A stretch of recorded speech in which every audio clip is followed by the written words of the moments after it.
What's going on, guys? You're checking out QGinHQ. I am your host, Chris. We finally got our hands on the long-awaited Xbox Elite controller. This thing is fully customizable with different D-pads, thumbsticks. You have different triggers in the back for button layouts. You could do all types of crazy stuff with this thing.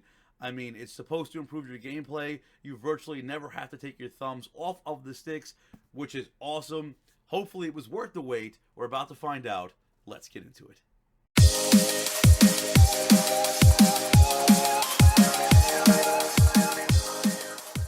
The front of the box, you greet it with the words Xbox One Elite Wireless Controller with a photo of the controller itself.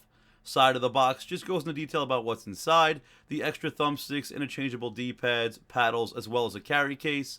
The back of the box goes into more detail about the controller, basically telling you that you can customize your experience and achieve greater control of your gameplay. The side of the box just shows you a back photo of the paddles with the words Xbox on top. So let's get this thing open and see what we're dealing with. The top just slides off like so, and you greet it with the actual carry case kind of floating in the bottom of the box. The packaging is done really well, in my opinion. The case it comes in is extremely high quality. It is a hard case, so there's no worrying about this thing getting kind of squished in a backpack or any damage to the controller by dropping it. Next up in the box, you have some basic paperwork that comes with all the controllers, and this is just a little thing telling you how to set up the controller using the app. Next up inside, you have the USB cable, which is an extremely high quality cable. It reminds you of a cable that you would find on a gaming mouse on a PC, done really well. Then you have the AA batteries. So let's get this thing open and see what we're looking at here. Side note, if you guys are wondering, the dog sleeping in the corner is my good dog Nacho. So, getting to the controller itself, seeing this thing in person is automatically breathtaking compared to the actual controllers I've had in the past. This is awesome. We'll get to the controller in 1 second. Inside the case, we have a foam piece that could just keep it in place, the extra thumbsticks and D-pad, and a little mesh topping here to maybe hold some paperwork. The first thing I notice is the weight of the controller. It comes in at 15 grams, which feels really good in hand. It does not feel like a cheap piece of plastic. The durability on this thing is awesome. Another thing I like is the thumbsticks pop in and out so easily, and they hold in magnetically. That was one thing I was worried about before purchase, was how hard it was going to be to interchange these pieces. The new all-access D-pad is a phenomenal feature. If you're playing something like Street Fighter, you know how hard it is to get off those combos, and that will totally give you an advantage over your opponent. But if you want to keep it classic, you could throw in the regular D-pad they give you as well. Taking a look at the back of the controller, we have the normal triggers up top, and then on the bottom we have the biggest feature of the controller itself, which are the paddles, which allow you to remap all of the buttons. These are also held in magnetically, so if you don't want to use one or two, you could go ahead and pull them out. And then above those, you have these little green buttons, which allow you to change the sensitivity of the triggers above. So if you're playing Halo and you want faster shooting, you could go ahead and do that. So Notch is leaving. Let's give him a wave goodbye. See you later, pal. So this controller also uses AA batteries, or you could use the basic charge battery pack, which is really cool. And like I said before, the whole controller with batteries in comes in at 15 grams.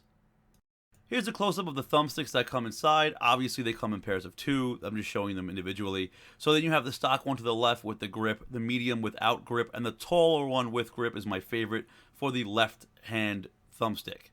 Located in the front center of the controller, you have a button labeled 1 and 2 that allows you to save two different profiles to your controller, so you don't have to go back and forth into the app to switch your button layouts for your two favorite games that you're playing at the time.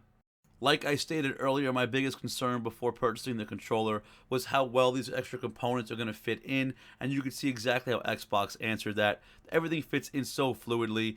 There's no problems at all. You know, the magnetics hold well, so you're not going to lose your D-pad or lose your thumbstick while playing the game of Halo or whatever you're playing. I do love that a lot. This is how I have it displayed personally and how I like to use it. I have the taller thumbstick on the left and the shorter grip one on the right. I think it's phenomenal. The multi-axis D-pad is a plus on this controller. Like I stated earlier, any kind of game that requires some serious combinations, you know how hard that could be with the regular D-pad. My favorite part about the controller is the fact that the paddles in the back are completely removable as well, so you don't have to use all four. You could notice when you're playing certain games that maybe, two get in the way, or one might be, hitting another button that you don't need, so you can go ahead and pull it out. The green buttons over here, like I said, they control the sensitivity of each trigger. Like always, I love to give you guys a comparison between controllers. So on the left we have the Xbox Elite controller, on the right we have the Day 1 Edition controller, so you guys can really see the difference between the two. The Elite controller retails for $149.99 USD, and like always, I will link down below a place you could purchase it from. The best part about this controller is you do not have to be a professional gamer to use it. No matter who you are, it will definitely improve your gameplay. Getting more hands-on with the controller, I went ahead and downloaded the app, and what's really cool is it comes with a bunch of preloaded controls by all different types of developers for different games, which is a plus. Of course, you don't have to use those. You obviously might want to make your own, so you go ahead and name yours. I'm going to go ahead and make one for Halo 5 since it's my latest game and what I'm really playing a lot right now, so let's check it out and see how well I do.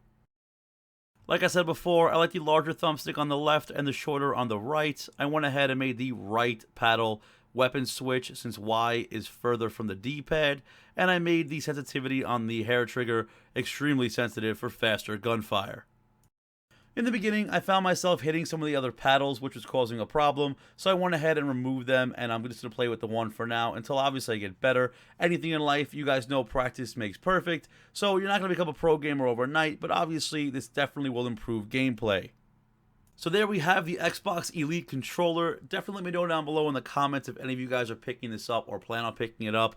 I want to know what you guys think of this controller. Let me know what you think about the price also. I know it's a little steep at $149.99, but I love the support, guys. Please subscribe, give the video a thumbs up. See you on the next one.